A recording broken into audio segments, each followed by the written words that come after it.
My friend called me this week and he said, "Are you as happy as it seems like from your LinkedIn posts and stuff?" I said, "That's a great question." I said, "I absolutely am. You know why? Because people are paying me to be my most authentic self." Oh, that is so powerful. Right? Wow. Hey everybody, Flip and Dani here. I want to welcome you to another exciting episode of The Freedom Show. And today's guest is Beka Shea. We are super excited to have Beka on. We actually met Beka at one of our masterminds and we're in a lot. And she is just an extraordinary person. She has a great freedom story. I love what she's doing today and she's going to share that with you. We hope you enjoy the show. Have fun.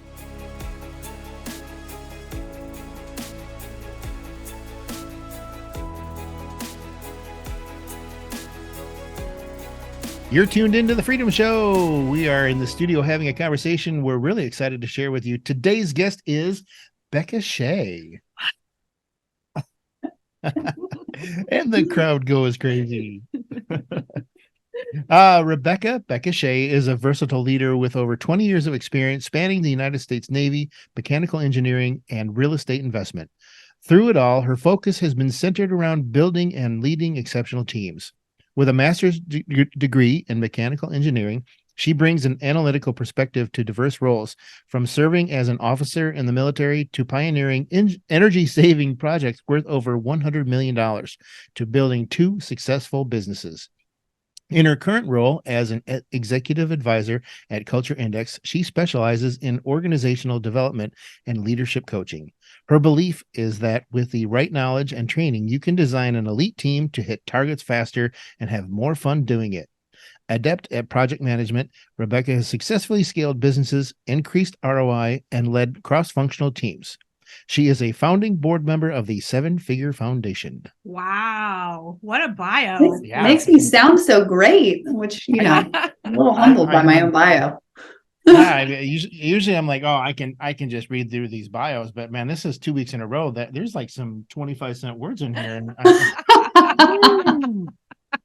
Well, welcome to the show, Beka. We're so excited to have you.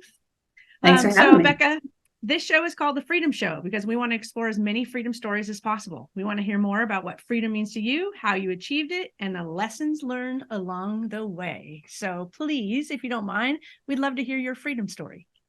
Awesome. That's a fun story to tell. So I think that each of us need to get really real about what motivates us and makes us tick. And it's different for people, for everybody. And for me, I've always been a high performer. I come in, I get a little bit obsessed with whatever it is that I'm doing. And I love that. I love doing great work with a great team. But at the end of the day, the thing that is always most important to me is my family. And I've realized it's shown up time and time again. Like I was a military officer and a lot of opportunity, a lot of potential to stay and do some cool stuff there. But I had just married my husband and I wanted to have babies and I wanted to have a family. And at that time, the maternity leave policy was that 30 days later, you could go back to sea if you were on a sea tour. I was like, oh, that's not where I want to end up. So even though I loved everything about being in the military, it didn't align with my goals, right? Yeah. And then the same thing, I left the military and I put my mechanical engineering degree to work, and I was rising up the corporate ladder with a company. We ended up getting acquired by Carrier North America, and they're huge. They're a global company, Carrier is. And I was at dinner one night with all the CEOs. So each CEO of the 14 business units got to pick one person to be in this leadership cohort. And I was at dinner with them one night. We had this great, huge, amazing dinner. And they're like, you can ask us anything, right? I was 28 or 29 at the time. And they said, ask us anything. And so they're going around, everybody's asking all these questions. And I'm just sitting back listening. And they said, you're really quiet, which you guys know me, that's abnormal, but right. I felt a little outclassed in this room. And so I was just keeping my peace. And finally I said, what questions do you have? And I said, I have a question that's kind of off topic and I hope you'll forgive me for asking it, but I'm curious, how many of you are still married to the same person that you were married to when you started this journey? And one guy, one of the 14 CEOs, said, "I'm still married to my wife, 30 some years." And I was like, "That's great." But it was becoming really abundantly clear to me there that that journey was going to require that I travel a ton and that I'm away from home and that I have to sacrifice some relationships. So again, I was pregnant with my third daughter at the time. I had her. I handed in my resignation, and I was like, what can I do that allows me to be a parent first and a spouse first, but still allows me to take on big projects and get very excited about it. And so then I started flipping houses, and I loved it. Right? I mean, there's so much joy taking this really ugly, nasty thing that everybody has overlooked and turning it into something beautiful that everyone wants. Yes. Yep. I Yeah. agree. Right? It's like, I don't know. It's just, it unlocks something inside of you. And so I started doing that, and I grew that company and I scaled it. And then I made the wrong decision in business. I started doing wholesaling as well as rehabbing. And, to be completely transparent, I wasn't super great with money. It was not my background. My background's engineering, not money. And I ran into this financial brick wall. And I brought in a CFO, and he helped me clean it up. Again, right people, right seats, right? I was not the right person in that CFO seat. He helped me clean it up. We had this pivot point where he was like, you should just focus on one business. We've got them both operating again, but you should pick one to focus on and rebuild really strongly. And at the time, I chose wholesaling, which is so interesting because you talk about your freedom journey. Yeah. I thought I made this wrong choice. I started chasing the money. I was like, what seems like it has the most potential to get me out of this pickle really fast and to pay back my debts and, get everything back on track. And I was like, well, wholesaling is it. But I internally was not aligned with wholesaling. I didn't love it. Right. So then I didn't show up as the best leader for that business because it didn't fit who I was at my core. And I started looking for some other opportunities. I ended up getting asked to come be a part of the 7-figure flipping community to help grow that mastermind.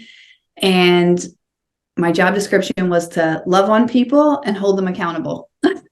I love that. It's perfect for you. Yes. I know. And I was like, absolutely. If that's my job description, I'm in. And 3 years, we grow that. And then what happens? I'm traveling all the time again. I mean, just at least once, usually twice a month. And I was like, the whole reason I got into this journey, I defined freedom. It was 20 hours a week, making $250,000 a year and being able to be the primary parent. And so then I stepped back from that. And luckily, all of these things have financially moved me in the right direction so that I was able to step away from a full-time role. And my passive income and my investments were able to continue to pay for me to go on like one of those 5-week amazing trip. Yes. Last summer. We went to Grand Canyon and to Grand Tetons and Yellowstone and Glacier, 5 weeks with my kids in a camper. It was amazing. Wow. I love that. I remember seeing the pictures on Facebook. Yeah. So that was my freedom journey. I felt like that was my capstone project of everything I'd been through. It was slowly bringing me to that point. And then I spent 6 months not working, went absolutely stir crazy and was like, okay, what can I do now that takes all the things that I've learned that still meets my criteria of 20 hours a week with the potential of $250,000 a year. And I ended up at Culture Index, where I'm advising other leaders about growing their business and putting the right people in the right seats to hit the goals and how they can be the right leader. And I'll wrap this story up with one little thing. My friend called me this week and he said, "Are you as happy as it seems like from your LinkedIn posts and stuff?" I said, "That's a great question." I said, "I absolutely am. You know why? Because people are paying me to be my most authentic self." Oh, that is so powerful. Right? Wow. Yeah. So we were recently chatting with you, and we started talking about designing your life and how many people make the mistake of going after the business and trying to figure out how to live life around the business instead of designing your lifestyle first and finding the business or the opportunity that works with the lifestyle design that you've chosen. So one of the things that you said that I thought was really powerful, and I'd like you to talk about real briefly, is that sometimes it's better to choose what you don't want. Yes. I feel like, You know the shampoo aisle dilemma, where like you come in and there's too many options in the shampoo aisle, and you're like, I don't know what the best one is, right? That's a real thing. It causes major anxiety. I feel like as entrepreneurs, we're often told, like, choose your passion, go after it. You'll never work a day in your life. The problem is that's an iterative process. You don't always know what your passion is right away. That is so true. Yeah. Yeah. So I remember you saying, I didn't want to travel, or I wanted to travel only if I chose to travel. And you wanted to have a certain amount of hours for, your family. But it was just really interesting how you can go at it two different ways. You can either go at what do I want, or what are the things I seriously don't want. And listening to you go through the don't wants, I was like, oh, that's powerful, and maybe a little bit easier for you to identify what I do not want to be doing, so that you can understand exactly the lifestyle that you do want. So I thought that was great, and I just wanted to share that with everybody listening. So this was your freedom story was a perfect transition into what you're doing today. So I know this is very much about elite team design. I know it's very much about the right person in the right seat on the right bus. So tell us how what you do now helps that come true, because as business owners ourselves, we know that people are the hardest thing about business. And turnover sucks. And just the emotional and mental energy that you put into hiring somebody, hoping they're going to be your long-term fit, because you don't want to see them go and you don't want to have to go through the hiring process again. This is probably one of the biggest pain points that business owners have. And I'd love for you to share as many gold nuggets as you have. Yeah, so I work with Culture Index. They're a program, they're based on behavioral analytics, but there's a lot of great programs out there based on behavioral analytics. I used Culture Index to grow my real estate investing company. We used it in 7-figure flipping. I'm a firm believer in it. It works for me. It's very simple. It's very straightforward. It's not like pages and pages of reports. You read the dots, you move forward. And the interesting thing about behavioral analytics is it tells you how a person is hardwired to get a job done. The easiest way that I show this in our workshops is when people come in, I ask them to write their name with their dominant hand on the top of the paper. And then I ask them to put the pen in their other hand and write their name. And I give them time. And it always takes them about 3 times as long to write their name with their other hand. The quality sucks. Sometimes it's not even legible. Right. And they have to exert a lot more mental energy to do it. And so the key with behavioral analytics is, if we need a left-handed person in the role, let's not put a right-handed person in it. Because yes, they can do the job, but it's going to take longer. It's going to require more effort on their part, and the quality is not going to be as good. Right. So that's like the inherent how people are wired, right? Put the right people in the right seats. And then the third piece of it is under the right leaders. And that becoming the right leader for your organization is a whole journey in and of itself. There's natural breakpoints in a business. There's I'm a one-man show and I have to hire my first person, and that's terrifying. But you have to go through it. In order to be able to grow a business that has multiple employees, you've got to start learning how to interview and train people. And then you get to the point where usually around 15 employees, you start having to have 1 or 2 leaders aside from yourself in the business, because you just can't manage everything. And then somewhere around like 50 or 60 employees, you've got a suite of leaders. You've got, 4 or 5 people who have different divisions that they're running. And then somewhere around 100 to 120 employees, you need to have middle managers. So you as a CEO have to empower those maybe 5 people in your C-suite, but then they have to be able to hire leaders underneath of them. Right. And it's this whole growth journey, right? And each time you do it, each time you hire someone, you can attest to this, you get better at it. Yes, that is true. So let me ask you a question. So we have a team of, I think we're at 59 now. And so if you're coming into a company like ours, what are you doing? What is the advice that you're giving the owners of the company in order to kind of fix some of the issues that we're having because some of the people are in the wrong seats? Like, what does that process look like? I was just thinking about this morning. the first thing is every time I come into an organization, I have to de-weaponize the data, because you might be excited about this as the CEO, and we're trying to up-level your team. But you ask your team, all 60 people, to do that. Some of them are going to say, am I going to lose my job? Am I going to get fired? Like, right. Good point. What is the survey going to say about me, right? And the reality is, at 59 people, you've already built a machine that works, right? So I'm coming in and you're basically saying, like, I've built a car, right? I've built a car, and I've put it together from parts that I had lying around my house.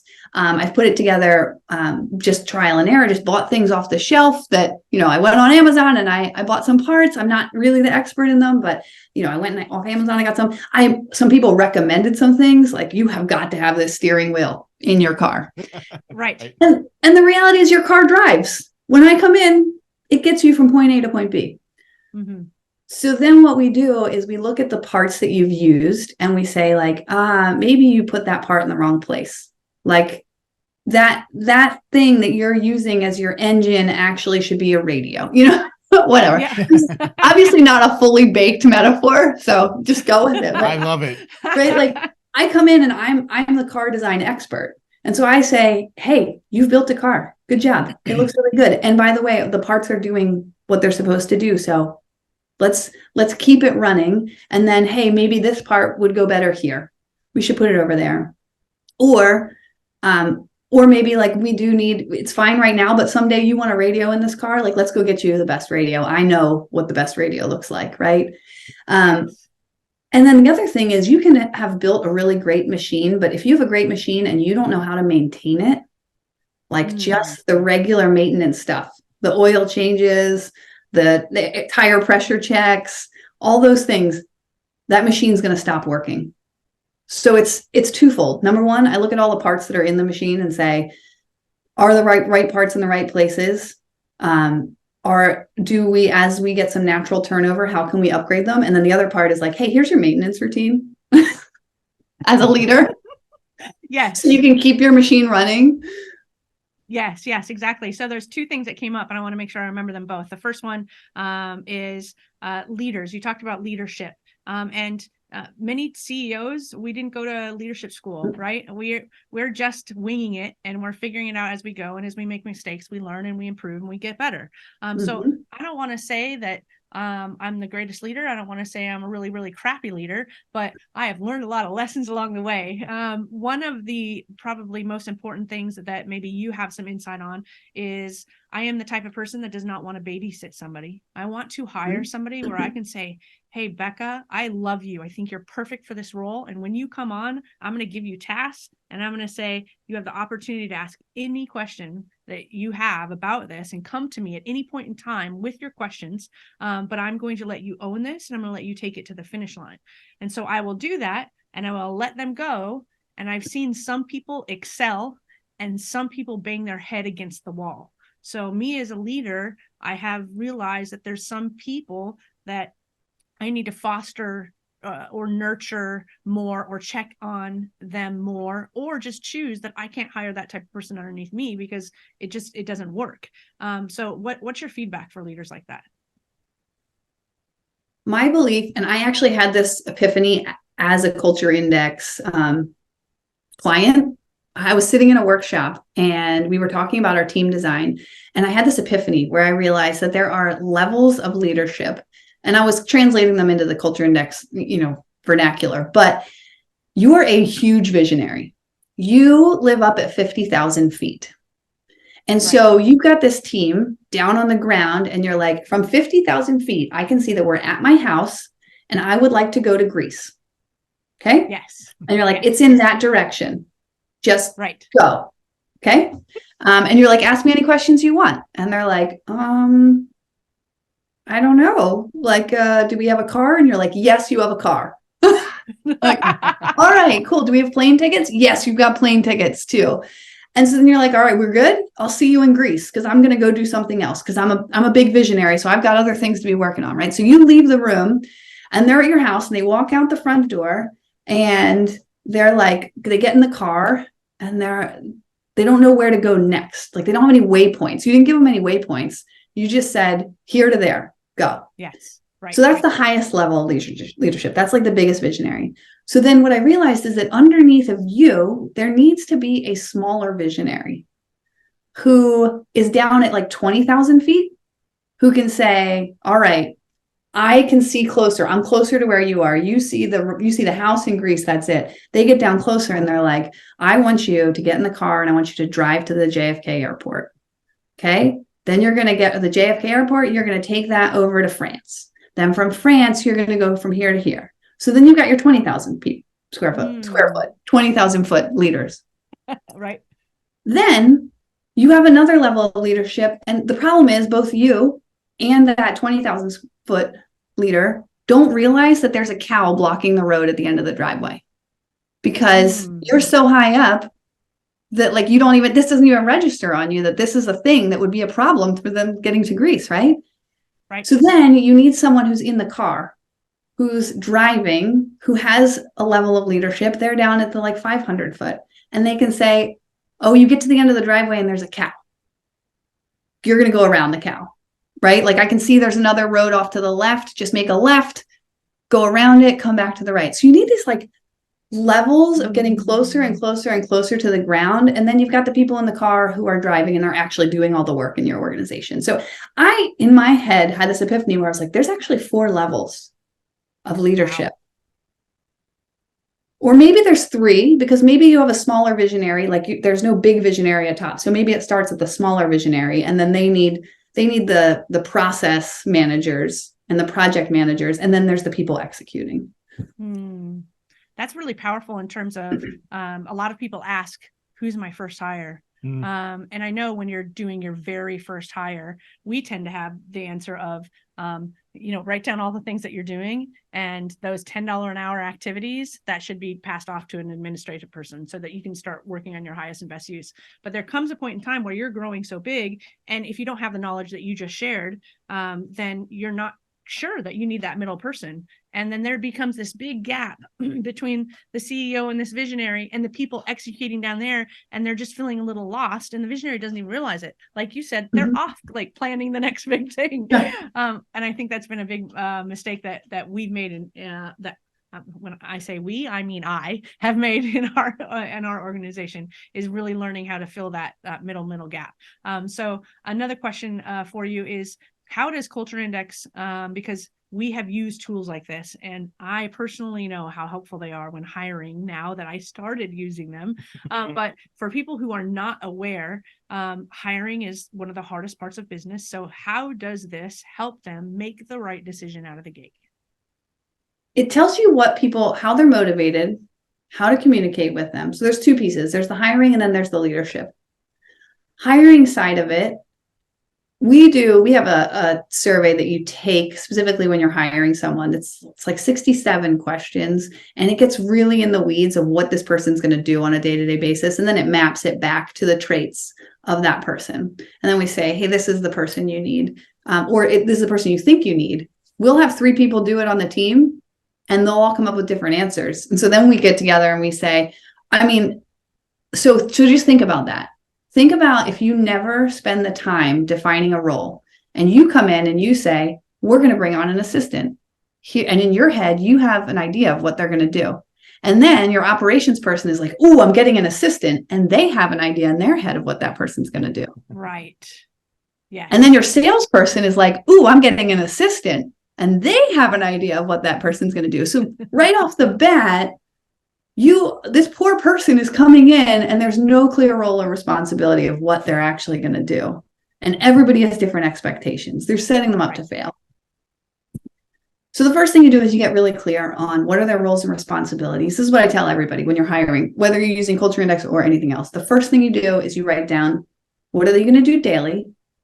What are they going to do weekly? What are they going to do monthly? And what are they going to do as needed? And that will help you map the type of person that you need.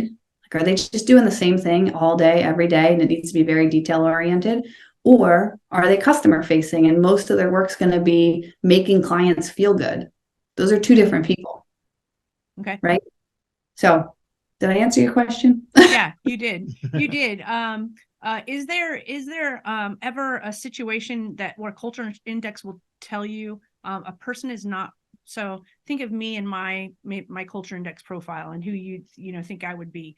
So like I'm the visionary, right? And so is there a time where somebody gets hired and they take this test and you go, oh, that's definitely not somebody, like that person and Dani are just going to clash. It's not going to work. Do you get that? Do you get that type of insight?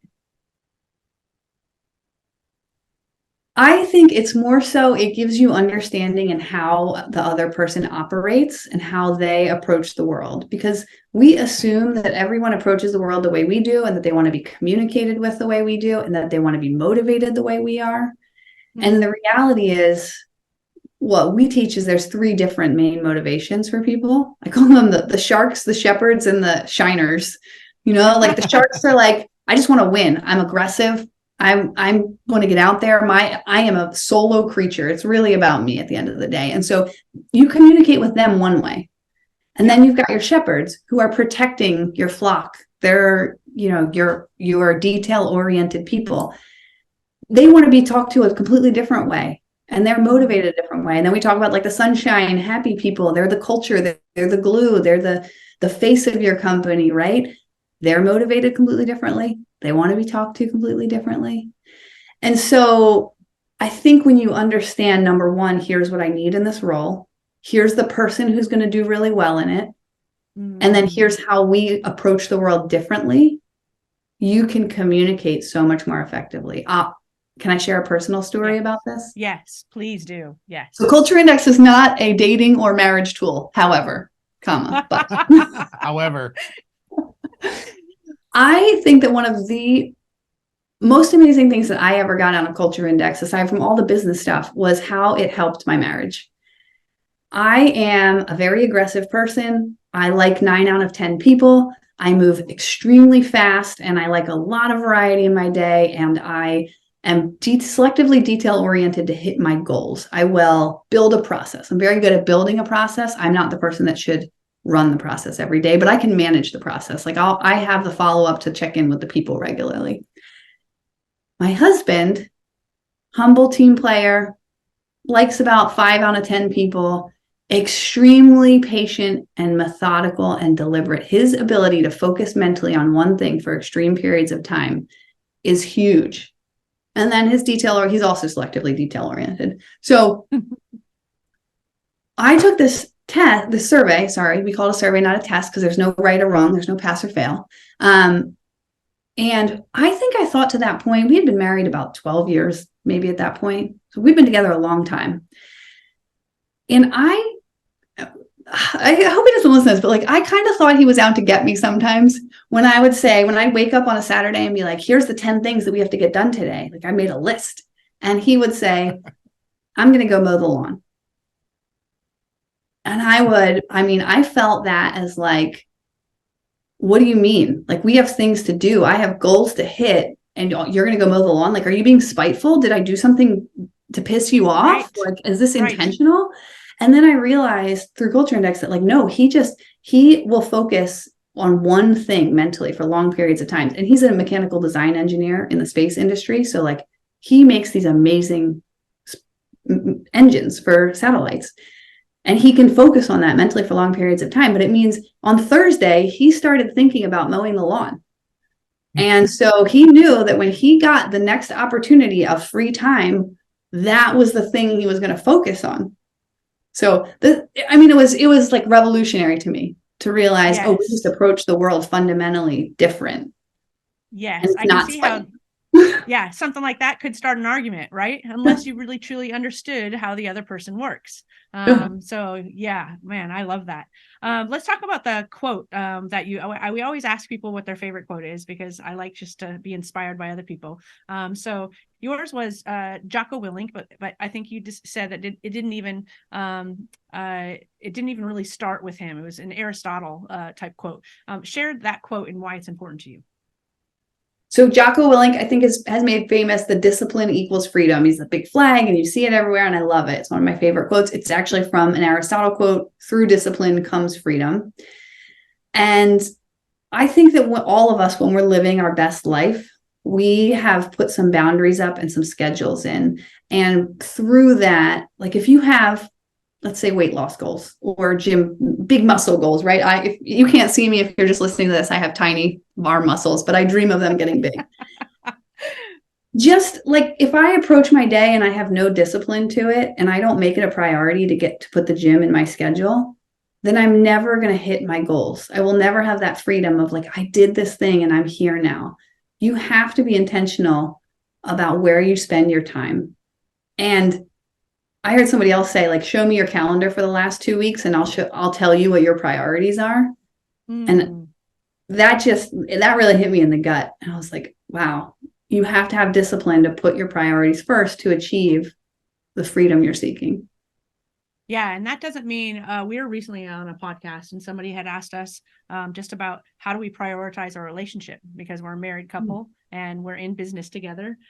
So, how do we break those boundaries up? And we said, to your point, we actually schedule our date night. Like it's on our calendar. Nobody can put an appointment there. It is 3 p.m. on Fridays. We are out of there. And we can't, we just don't schedule anything else. And then, whenever we want to do something else, even if it's on Saturdays and Sundays, we'll put it there because other people can manage our calendars too. And we have to prioritize the time that we have together or we'll lose it and we won't have it. And that, to me, also equates to the discipline equals freedom. Because if something is important to you, then you will have the discipline to prioritize it and make sure that it's, stuck somewhere, that you won't forget it and it won't get dropped. So I love it. Because for you, freedom is, we have a strong marriage and I feel safe and secure in my marriage, right? And so if we put the discipline in to make sure that we're connecting on our daily date, on our weekly dates, then I have that freedom and that security to go not have to worry about how's my marriage doing. Yes. Yeah. Right. It's not an open loop in your head, going, hey, have I checked in with Flip? Is he okay? Or he's doing the exact same thing to me. And we're always trying to do different things, but I really, really love, that quote. So I was super excited to talk about it. Okay. The next thing I want to do, this kind of ties into what your superpower is and culture index and everything that you've been talking about. I'm always watching like trends and what are people asking on Google all the time. And one of the questions that I found that was going to be a great topic for the three of us to talk about together was how does a good company culture affect your success? And so the very first thing that I thought of and I wrote down for me is what I mentioned already, is it lowers turnover. If you have good culture, if you have right people in the right seats, if you have happy team members, and we personally call them team members, not employees, because we do feel like this is our family. We like, I know people say, do not call your, team your family, but I don't even care. I do. I love them. And that's What why do they know? I hate it when we have to let them go. I hate it when it doesn't work. So it's important to me to work with people like you and tools like Culture Index to make sure that I'm finding the right people out of the gate and then I'm not having to let them go, because I don't want to invest my mental energy and my emotional energy into somebody that I have to go, I'm sorry, we're going to have to let you go. And that turnover cost, I looked it up too before we got on this call. And it's estimated that losing an employee can cost a company 1.5 to 2 times the employee's salary.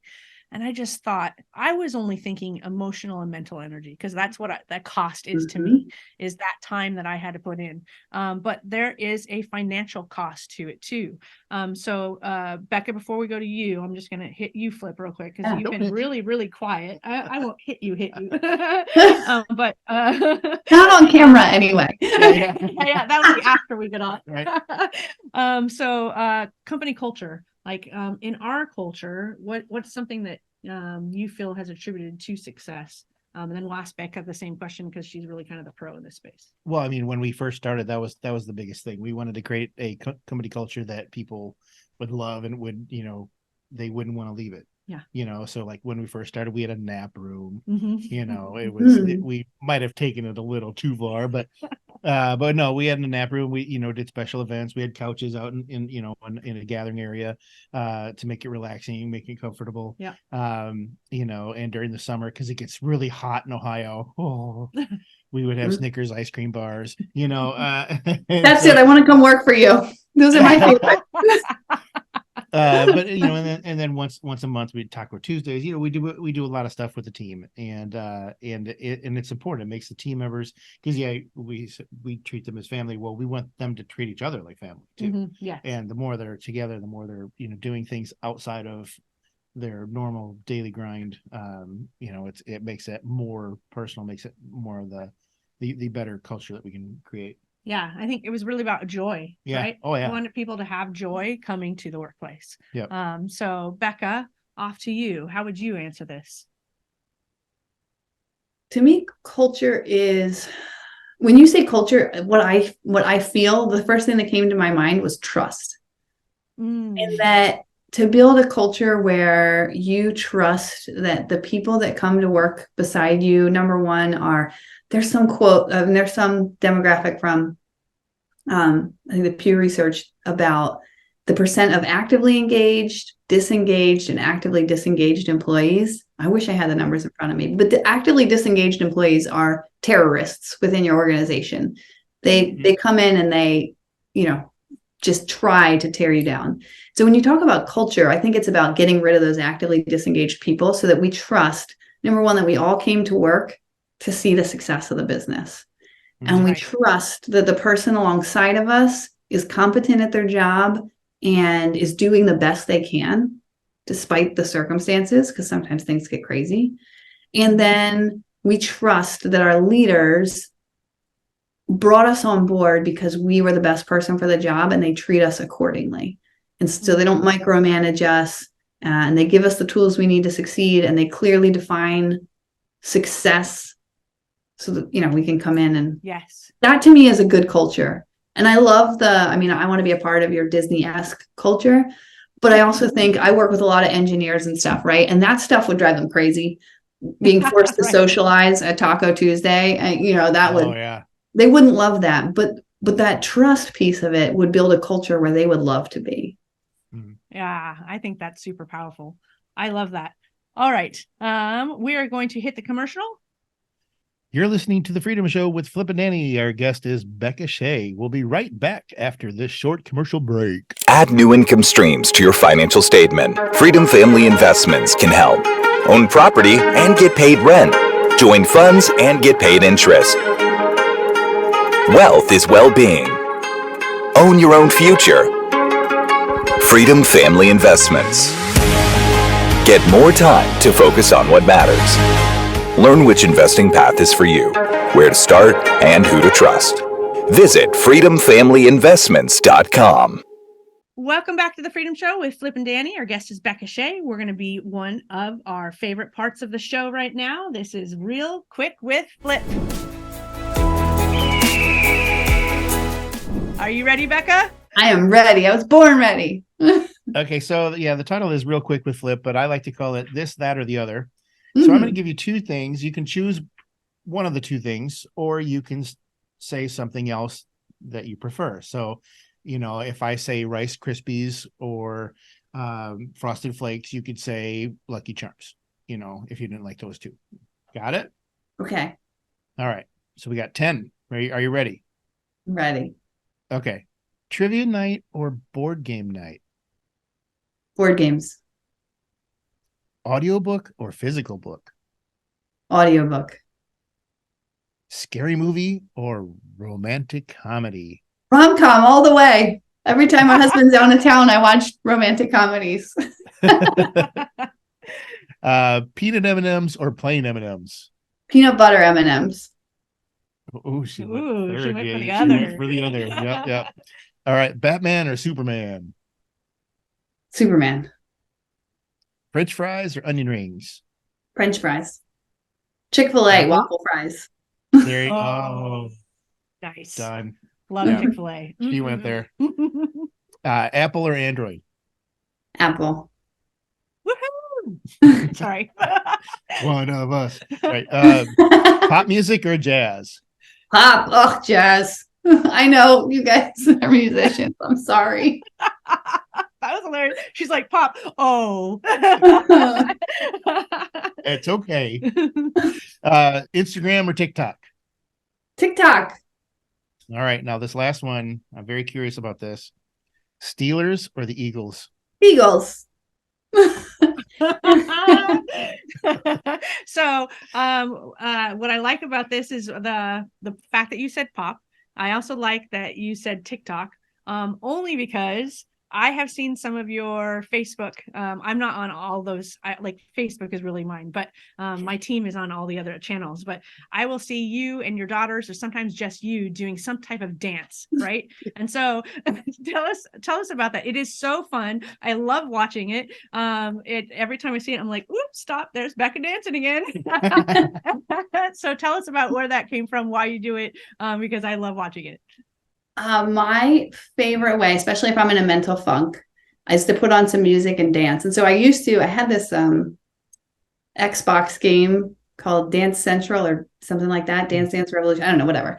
And before COVID, because I've worked from home for a long time, every time I would get into a mental funk, I would go play that video game and it would get me out of it. And then when TikTok came about in COVID and it was just people dancing and learning dances, I was like, this platform was made for me. And so I just occasionally, I'm not very often, maybe like once a month, I'll learn a dance and I'll put it on there. And it's just about having fun. And I'm not a great dancer. I'm very gangly, but it's so fun. I love it. It is fun. It makes me laugh. It makes me smile. It brings me joy. Like if there was something bad going on the day and I saw a video of you dancing, I'm like, okay, my day just got better. So yeah. I have been known in the past when a couple of our mutual friends have been diagnosed with cancer or bad health issues. And if I'm aware of it, I know that they have seen TikToks, I will make a TikTok just for them because it's just so wholesome. There's no angle. I'm not asking for anything. It's just here, smile a little bit, Yep. Yeah. And you took some time to do, I mean, like, I can't imagine how long it takes to like figure out the dance routines because that's not something that we do. Although maybe we'll do like a short one and send it to Beka sometime. And by short, you're like 5 seconds. Yeah. It's gotta be. But it takes some time. So like, that's a commitment to do that. I would feel really, really happy if I was in that position and I got that from you because a lot of people can throw thoughts and prayers out. They can throw, just anything at all that's money, or whatever it is. But the thought that you put behind that and the time that you invested in it, there's just a different type of feeling that gives somebody that you really, truly care. So that is super, super cool. I love your real quick with flip because I love when we can spin off on one of the topics. Yep. You need to open up more, get out of your shell. Yeah. I'm a shrinking violet over here. My sister got me a t-shirt and she said, fragile. It said fragile. And it said like a bomb, not like a flower. That's hilarious. That's awesome. Nice. Well, we have thoroughly enjoyed having you here with us today, Beka. Thank you so much for sharing your freedom story. Thank you for sharing your superpower, what Culture Index does to help business owners like us, even married couples. I love that part. If somebody wants to reach out to you to learn more or just connect, where do they go? LinkedIn is the best way to reach me. I'm pretty active on there. I mean, you can find me on Facebook and social medias, but that whole discipline equals freedom. I really try to keep boundaries between like friends and social and downtime and work. So if you want to learn more about Culture Index and team design, find me on LinkedIn. I love it. We will have the link in the show notes as well. And I think that's it for this week. We'll see everybody next Wednesday. Thank you again, Beka. It was a joy talking to you. Thank you. Hey, everybody. Hope you enjoyed that episode. Dani and I were talking, actually. I really enjoyed the Get Real portion of that interview where she's interweaving her work business in with her personal and with her husband. And I thought that was very cool. Yeah. That was a really cool story. So yeah, I hope you enjoyed that episode. Beka is fantastic. We're so excited to have her on. Also, just so you know, at the end of these podcast episodes, we're going to let you know what we've got going on right now. And so I want to tell you about a 48-unit townhouse in Menor, Ohio, that we are still raising capital for. We only need, I think, another $600,000. That's all that we have left to raise on that property. We've actually already closed on it, and we are ahead of schedule. So we're super excited about this property. It's one of those home runs we like to rave about when we find them because we underwrite so many properties to actually get one to work. And this one was amazing. So it does have a 12% blended return. It does have tax benefits. So we're super excited to get this one closed out and finalized. If you're interested in syndications or investing in apartment buildings, this is what you're going to want to call the team about. So just go to chatwithfreedom.com, schedule a time with our investor relations team, and they can tell you more about it. We're super excited about it and so thankful that you took your time out of your day to listen to our podcast. Make sure you join us next Wednesday for another exciting episode of The Freedom Show. Bye, everybody. Bye.